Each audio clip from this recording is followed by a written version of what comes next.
Kau tahu, apa yang lebih tajam dari pedang para konquistador Portugis? Janji manis mereka. Bayangkan, tahun ke-1512, Laut Maluku yang tenang tiba-tiba dipecah oleh siluet kapal-kapal asing yang megah. Mereka datang dari negeri yang jauh, namanya Portugal. Katanya, mereka cuma mau berdagang, beli cengkeh, pala, dan lada yang harumnya sampai ke ujung dunia. Tapi, coba pikirkan. Kenapa pedagang rempah datang membawa meriam yang siap menyalak dan salib yang berkilauan di bawah matahari tropis? Aneh kan? Di Ternate, Sultan Bayanullah menyambut mereka dengan tangan terbuka. Saat itu, Ternate sedang bersitegang dengan tetangganya, Kerajaan Tidore. Sang Sultan, dengan harapan besar, melihat kedatangan Portugis sebagai sebuah peluang. Bantu aku melawan Tidore. Begitu pintanya. Sebagai imbalannya, kalian boleh berdagang sepuasnya di sini. Franciscus Sehong, pemimpin ekspedisi Portugis, tersenyum lebar. Tentu saja, mereka setuju. Mereka berjanji akan menjadi sekutu setia, sahabat dalam suka dan duka. Sebuah janji yang terdengar begitu meyakinkan. Maka, dimulailah sebuah persahabatan yang aneh. Portugis membantu Ternate, dan sebagai balasannya, mereka diizinkan membangun sebuah benteng. Benteng San Juan Baptista de Ternate, atau yang lebih kita kenal sebagai Benteng São Paulo. Awalnya, benteng ini dibilang sebagai simbol kerjasama untuk melindungi Ternate dari serangan musuh.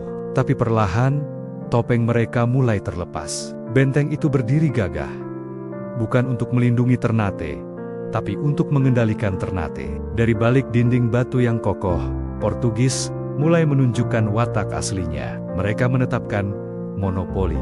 Harga cengkeh dan pala yang tadinya menjadi kebanggaan dan sumber kekayaan rakyat Maluku, kini mereka tekan serendah-rendahnya. Para petani yang bekerja keras di kebun-kebun mereka hanya bisa pasrah. Para pedagang lokal yang dulunya merdeka, kini harus tunduk pada aturan mereka. Suara-suara ketidakpuasan mulai terdengar di pasar, di pelabuhan, hingga di lorong-lorong istana.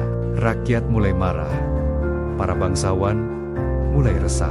Sultan Bayanullah, yang awalnya penuh harap, kini diselimuti kegelisahan. Ia menyadari, serigala yang ia undang masuk ke rumahnya, kini mulai menunjukkan taringnya. Aroma pengkhianatan yang busuk menyebar lebih cepat daripada harum cengkeh yang mereka perebutkan.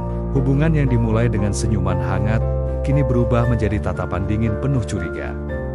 Ternate terperangkap. Konflik memuncak. Ketegangan antara istana dan benteng tak bisa lagi disembunyikan. Dan di tengah kekacauan itu, sebuah tragedi terjadi.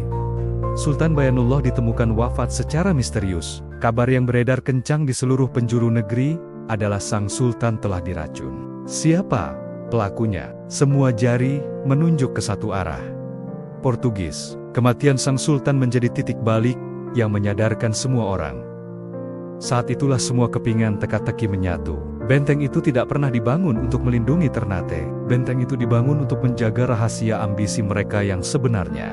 Rempah-rempah yang mereka sebut sebagai tujuan utama, itu hanyalah sebuah alasan, sebuah kamuflase yang indah. Tujuan mereka sejak awal bukanlah sekadar membeli cengkeh, tapi menguasai sumbernya, menguasai tanahnya, menguasai rakyatnya. Kekuasaan, itulah tujuan sejati mereka. Dan sejak hari itu, sejak janji manis pertama diucapkan di atas geladak kapal mereka, Maluku tak pernah benar-benar bebas. Kisah ini menjadi pelajaran pahit, bahwa terkadang musuh yang paling berbahaya bukanlah mereka yang datang dengan pedang terhunus, melainkan mereka yang datang dengan senyum dan janji manis di bibir. Sebuah janji yang kemudian menjerat Nusantara dalam genggaman kolonialisme selama ratusan tahun. Sejarah Maluku menjadi saksi bisu bagaimana sebuah kepulauan surga bisa berubah nasibnya hanya karena berpindah dari satu janji manis ke janji manis lainnya.